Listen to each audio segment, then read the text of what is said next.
The new AMD CPUs are off to a rough start, because the brand new Ryzen 8000G SKUs that AMD recently announced at CES 2024 have a pretty dirty secret, as the Ryzen 8700G and 8600G using the top tier Phoenix 1 die will be limited to just 8 PCIe lanes on the GPU.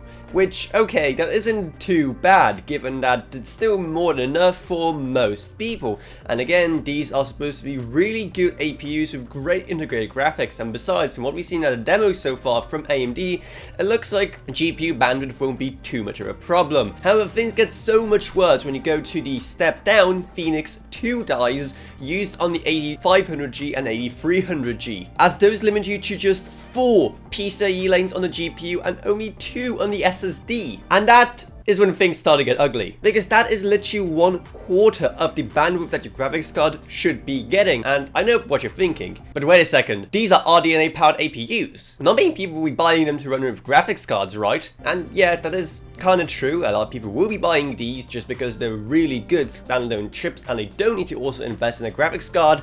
But that will always change, and in time, as the CPU becomes less and less competitive in modern titles, a good cheap graphics card will start to look like a great way to get some more performance out of your system. However, this will greatly limit exactly what difference in performance you will be seeing from that kind of upgrade, and the exact same thing can be said for SSDs. Sure, cheaper PC Gen 3 drives are still everywhere, and for those these 2 lanes are more than enough, but still, files and especially games are getting larger and larger every single day, and eventually one day, if you care about the longevity of your system and you want to use it for a long time, it will become a problem. And probably the worst thing about all of this is how exactly AMD is labeling these CPUs, because to the average Joe, these are just the exact same APUs in the exact same product stack. There's no clear indicator which ones are Phoenix 1 powered and which are the even worse Phoenix 2 powered ones. So if you know anyone interested in these brand new CPUs, link them this video so they don't fall victim to whatever AMD's playing at here. Or don't, you know,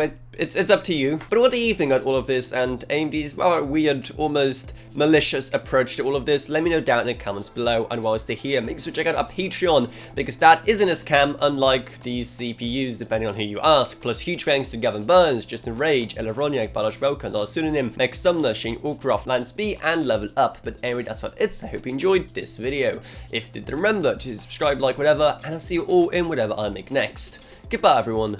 Goodbye.